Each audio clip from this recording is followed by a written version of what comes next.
तो चलिए आज बात करते हैं डीमन स्लेयर के सबसे ज्यादा चर्चित और कह सकते हैं सबसे ज्यादा पोलराइजिंग किरदारों में से एक की, ज़ेनित्सु अगात्सुमा की। एक तरफ तो कई लोग उसे बिल्कुल पसंद नहीं करते। ऑनलाइन फोरम्स में तो उसकी हरकतों पर जोरदार बहस छिड़ी रहती है। लेकिन अजीब बात यह है कि दूसरी तरफ वो हमेशा फैन फेवरेट पोल्स में टॉप पर रहता है। तो सवाल ये उठता है कि इस चलते फिरते पैराडॉक्स के पीछे की असली कहानी आखिर है क्या? तो आज हम उसके पूरे कैरेक्टर आर्क को डिकोड करेंगे, उसके डर और उसकी ताकत के अजीब से तालमेल से लेकर उसके जबरदस्त ट्रांसफॉर्मेशन तक। चलिए सबसे पहले ज़ेनित्सु के कैरेक्टर के उन दो बिल्कुल अलग-अलग पहलुओं को समझते हैं जो उसे परिभाषित करते हैं। अब देखिए, ज़ेनित्सु के किरदार का ये विरोधाभास ही सब कुछ है। जब वो जागा होता है तो डर उस पर पूरी तरह हावी रहता है। और ये डर सिर्फ चीखने चिल्लाने वाला नहीं है।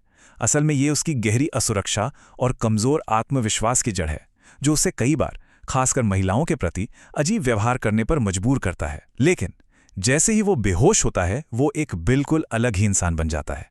तो अब सवाल ये है कि कैसे उसकी ये सबसे बड़ी कमजोरी ही उसकी सबसे बड़ी ताकत बन जाती है।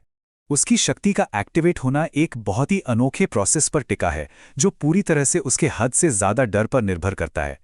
मतलब वो जितना डरता है उतना ही खतरनाक हो जाता है। इस कमाल की क्षमता का एक सीधा सा जवाब है मसल मेमोरी। उसके गुरु जिगोरो क्वाजिमा ने सालों की ट्रेनिंग से हर एक मूव उसके शरीर में मानो कोड कर दिया था। वो थंडर ब्रीदिंग का इस्तेमाल करता है, एक ऐसी स्टाइल जो स्पीड पर इतना ज्यादा फोकस करती है कि दुश्मन को पता चले उससे पहले ही वो हमला कर चुका होता है। लेकिन यहीं पर कहानी में एक ट्विस्ट है।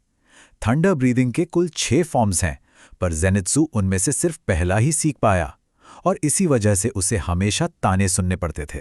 और ब्रूस ली की ये कहावत ज़ेनित्सु पे बिल्कुल सटीक बैठती है।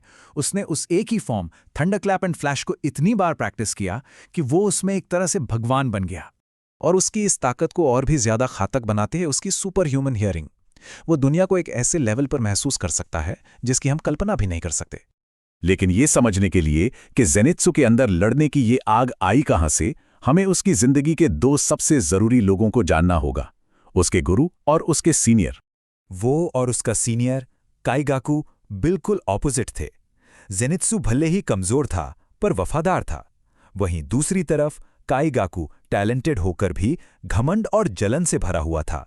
और उनकी ये दुश्मनी एक भयानक मोड़ लेती है जब काइगाकू के धोखे की वजह से उनके गुरु को अपनी जान देनी पड़ती है। बस यही घटना ज़ेनित्सु की जिंदगी का सबसे बड़ा टर्निंग पॉइंट और उसकी सबसे बड़ी प्रेरणा बन जाती है। अपने गुरु की मौत की खबर ज़ेनित्सु को अंदर से पूरी तरह बदल देती है और उसे इन्फिनिटी कैसल में उसकी जिंदगी की सबसे अहम लड़ाई के लिए तैयार करती है। काइगाकू के सामने इस बार ज़ेनित्सु बेहोश नहीं होता, बल्कि वो अपनी जमीन पर डटा रहता है, अपने गुरु का बदला लेने के लिए एकदम तैयार। शायद ये पहली बार था जब वो डर से भागा नहीं बल्कि उसका सामना करने खड़ा था। जब ऐसा लगता है कि काइगाकू के शक्तिशाली हमलों के सामने ज़ेनित्सु हार रहा है, तभी वो अपना आखिरी दांव चलता है। और यहाँ सबसे ज़रूरी बात यह है कि उसने कुछ ऐसा कर दिखाया जिसके बारे में कोई सोच भी नहीं सकता था। उसने थंडर ब्रीथिंग का एक बिल्कुल नया 7वां फॉर्म बना डाला था। उसने इसे नाम दिया फ्लेमिंग थंडर गॉड, एक ऐसी तकनीक जो उसने सिर्फ और सिर्फ काइगाकू को हराने और अपने गुरु की विरासत को सम्मान देने के लिए बनाई थी। और आखिर में वो अपने गुरु की उम्मीदों पर पूरी तरह खरा उतरता है और पहली बार अपनी असली कीमत को समझता है। उसकी ये पर्सनल जीत कहानी के सबसे बड़े और आखिरी युद्ध में उसकी भूमिका को तय करती है। और वो आखिरी युद्ध बड़े पर्दे पर आ रहा है demon slayer infinity castle film trilogy के साथ, जिसका फैंस बहुत बेसब्री से इंतजार कर रहे हैं। ज़ेनित्सु, जिसने अपने डर और असुरक्षाओं पर काबू पा लिया है, वो अब सिर्फ एक कॉमिक रिलीफ नहीं है, वो इस आखिरी महायुद्ध का एक बहुत ही अहम योद्धा है। ये सब हमें एक आखिरी सवाल पर लाकर छोड़ता है। ज़ेनित्सु का सफर अपनी बिखरी हुई असुरक्षाओं को एक फोकस्ड ताकत में बदलने का रहा है।